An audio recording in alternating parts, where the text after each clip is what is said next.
Olá pessoal, saudações! Hoje no canal mais primitivo da Química Mundial vamos continuar o assunto de pilhas. Hoje a aula 2. Vou mostrar para vocês a parede porosa, ela tem a mesma função da ponte salina. Estamos ainda na pilha de Daniel, vamos aproveitar e fazer uma revisão. Olha só, a pilha de Daniel tradicional, ela foi criada assim, com os eletrodos separados, eletrodo de zinco e eletrodo de cobre, unidos por uma ponte salina. Um tubo de vidro, no formato de um U aqui de cabeça para baixo, preenchido com uma gelatina salgada ou algodão embebido em salmoura. Já a parede porosa é uma parede de porcelana, e a porcelana tem microfuros, pelos quais vão migrar os íons, tanto na ponte salina quanto na parede porosa, só passam íons. Os elétrons passam somente pelo fio, pelo circuito elétrico externo da pilha. Vamos fazer uma revisão do funcionamento da pilha de Daniel, tanto na ponte salina quanto com a parede porosa. Primeiramente, identificação dos polos. Quem é cátodo, quem é ânodo? Olha só, eu tenho as semi-reações de redução do zinco, potencial menos 0,76 volts, e a redução do cobre, potencial mais 0,34 volts. Se liga, esses potenciais são de quê? Olha a semi-reação, o zinco sai de 2 mais para zero, redução. O cobre sai de 2 mais para zero. São potenciais de redução. Se você tem em mãos os potenciais de redução, aquele que for o maior potencial de redução tem que reduzir e o menor vai oxidar. Então, quem é o maior potencial de redução? O cobre. Então, o cobre reduz e o zinco oxida. Então, aqui embaixo, essa entidade vai reduzir e essa oxida. Então, na pilha, quem é quem? Lembra do CRAL? Cátodo reduz, ânodo oxida, não muda nunca. Então, quem é que reduz? O cobre. Então, o cobre é o cátodo. Então, eu tenho o cátodo no cobre, que é o polo positivo da pilha, e o zinco, então, será o ânodo, o polo negativo da pilha. O mesmo na pilha com a ponte salina. Uma parede porosa, perdão. Cátodo e ânodo. Olha só aspectos diferentes das duas. Essas, os eletrodos estão separados, ligados por uma ponte salina. Esses eletrodos estão numa cuba, um recipiente, com uma parede de porcelana no meio, que divide os dois recipientes em duas partes.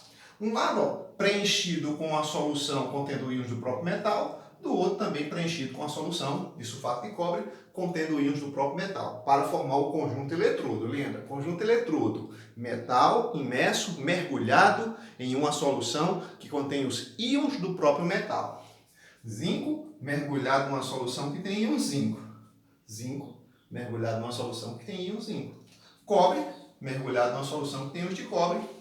Cobre mergulhado numa solução que tem íons de cobre. Então temos eletrodos aqui separados por uma ponte salina e aqui por uma parede porosa. A pilha começa a funcionar, lembra? O ânodo oxida, aqui eu vou ter a oxidação.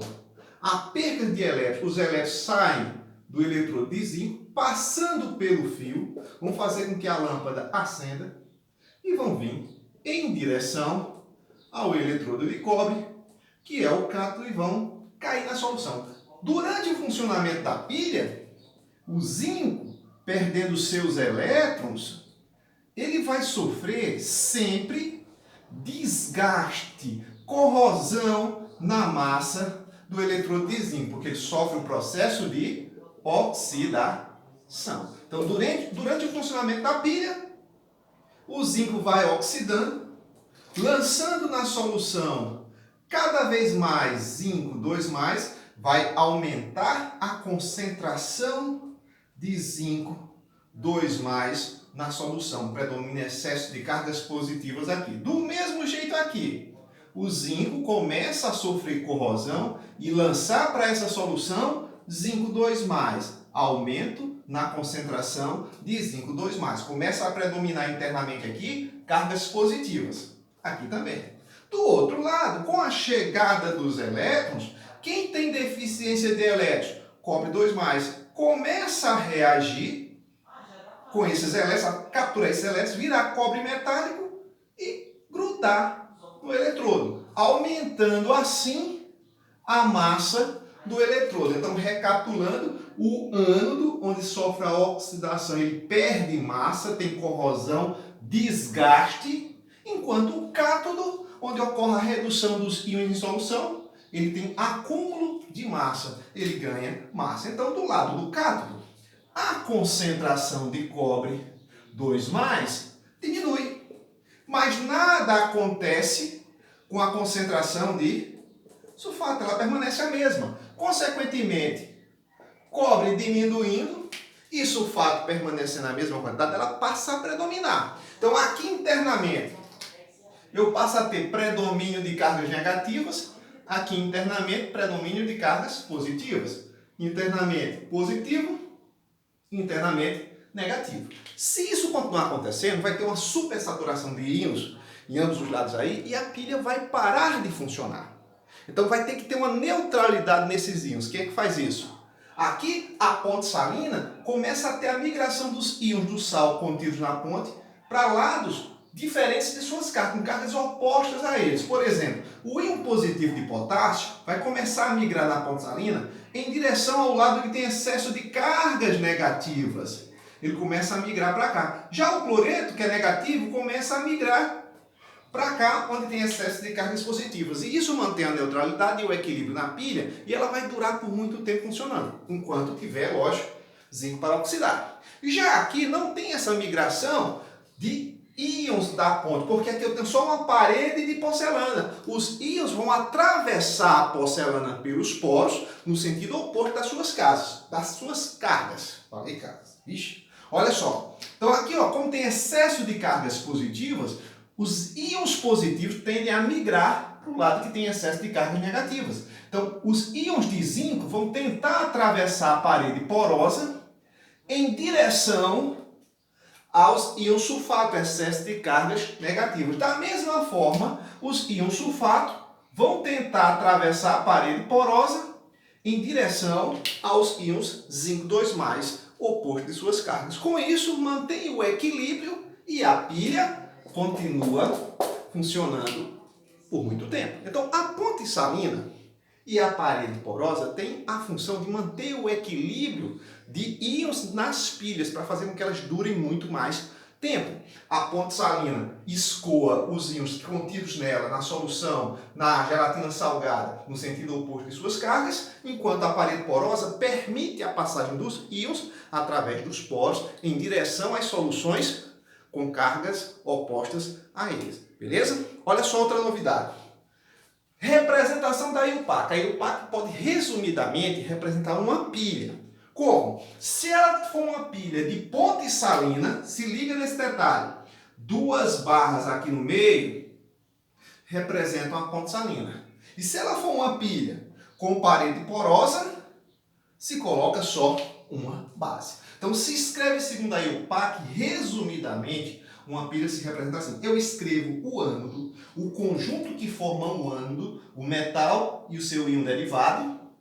Se for ponte salina, 2 barras. Do lado direito, eu escrevo o conjunto do cátodo, que é o metal e seu íon derivado. Se for parede porosa, ânodo, conjunto metal, íon derivado.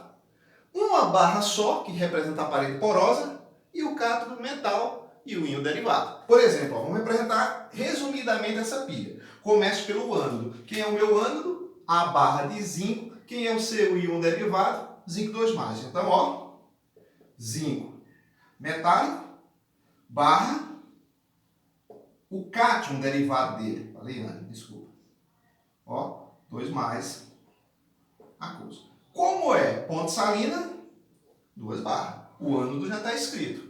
Do outro lado, o cátodo. Aí no cátodo eu escrevo logo o íon derivado dele, cobre 2+, barra, cobre metálico. Resumidamente, está aqui essa pilha. A outra com parede porosa, do mesmo jeito. Começa pelo ânodo. Quem é o ânodo? Zinco metálico. Barra, o íon derivado dele, zinco, 2+, aquoso. Se é parede porosa, apenas uma barra. Cátodo, o íon derivado, cobre 2+, aquoso barra cobre metálico. Beleza?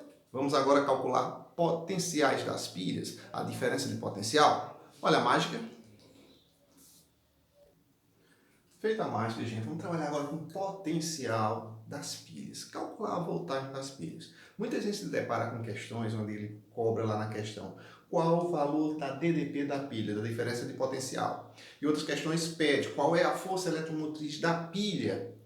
Na própria questão, você às vezes calcula da mesma forma, DP e FEM, mas DDP e FEM são coisas diferentes. Mas para a pilha, que é considerada um gerador ideal, só por isso, mesmo diferença de potencial sendo uma coisa diferente da força eletromotriz, os resultados de DDP vai ser igual o da força eletromotriz. Só o resultado, a voltagem. Mas elas são coisas diferentes. Por exemplo, olha a definição. Diferença de potencial, ATDP, refere-se ao trabalho por unidade de carga que uma força eletrostática realiza sobre a carga que é transportada de um ponto ao outro.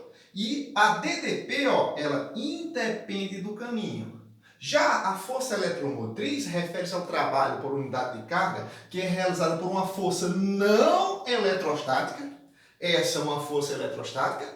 FEM, uma força não eletrostática, quando a carga é transportada de um ponto a outro. E a FEM, é dependente do caminho. Então, diferença de potencial é diferente de força eletromotriz. São coisas diferentes. Mas como a pilha é considerada um gerador ideal, quando a gente pensar na equação do gerador, a gente vai ver que a DDP dá igual à força eletromotriz. Vou mostrar para vocês, olha a mágica. Feita a mágica, gente, olha só. Em física, essa equação é a equação do cálculo da DDP de um gerador. Olha só, a pilha ela é considerada um gerador ideal. Se liga. O gerador ideal se caracteriza por ter a sua resistência, o Rzinho, que é a resistência interna do gerador, igual a zero. Pensa aqui na equação da DDP do gerador.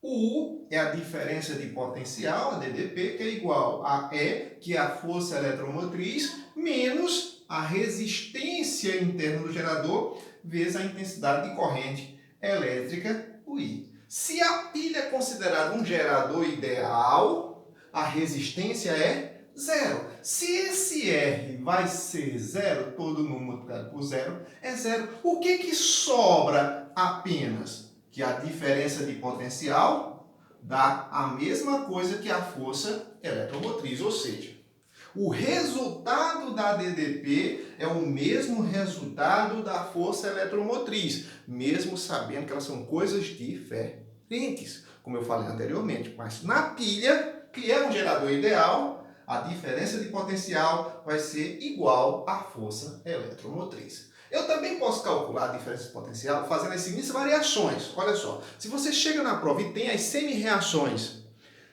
duas lá que constituem os dois eletrodos da pilha, as duas semi-reações, dá para você calcular a diferença de potencial, sejam essas semi-reações de redução, ou sejam essas semi-reações de oxidação. Se elas forem de redução, que é o mais comum aparecer, você só vai fazer a seguinte diferença, observar as semi-reações e ver. Aquela que tiver a maior potencial de redução, você subtrai do menor potencial de redução. Você calculou a diferença de potencial da pilha. Se as semi-reações forem de oxidação, você também calcula. Você vai fazer o maior potencial de oxidação que você tiver, menos o menor.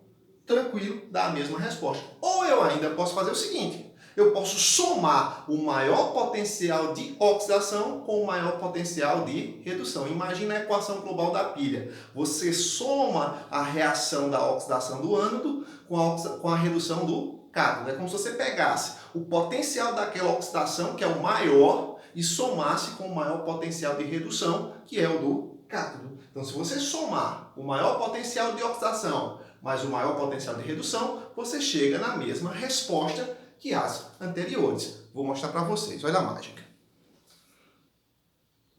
Olha, pessoal, digamos que eu tenho aqui a famosa pilha de cobre e zinco de Daniel. E eu quero calcular a diferença de potencial. Vou mostrar para vocês que as três equações que eu mostrei aqui são a mesma coisa. Vamos lá, calcular a diferença de potencial. O famoso ΔE, que corresponde a diferença de potencial que é igual, corresponde à força eletromotriz, mas elas são coisas diferentes. Então, bora lá.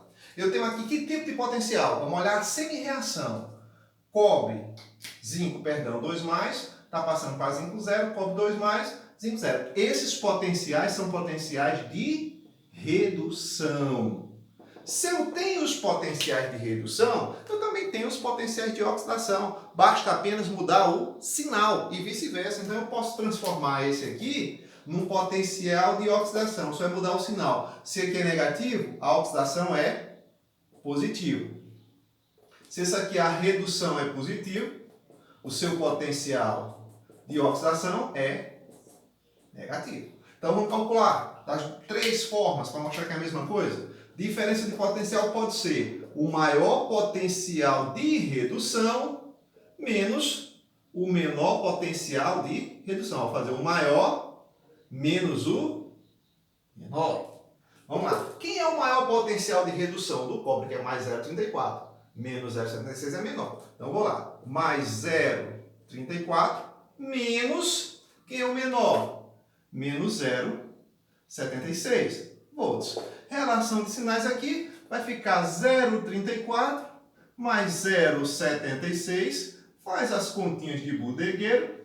Ó, 10 a 1, 11. Coloca 1 vai 1. Ó, baixou a vírgula aqui. 1,1 volts positivo. Essa diferença de potencial dando positivo é sinal que é uma pilha. Na pilha, essa diferença de potencial tem que dar positivo, pois o processo é espontâneo. Calculando com os potenciais de oxidação, diferença de potencial vai ser o maior potencial de oxidação menos o menor potencial de oxidação. Com oxidação, quem é o maior? O zinco. Então, mais 0,76 menos quem é o menor? O cobre, menos 0,34. Relação de sinal, mais 0,76 mais 0,34. Somou dá a mesma coisa, mais 1,1 volts. O que mostra que você tanto faz ter os potenciais de oxidação como de redução, você faz o mesmo cálculo. Ou ainda, você poderia calcular somando tudo. Pegando o maior potencial de oxidação que existe, mais o maior potencial de redução que existe aqui nessa pilha. Quem é o maior potencial de oxidação? Está aqui no zinco. Mais 0,76. Mais o maior potencial de redução. Está aqui o cobre.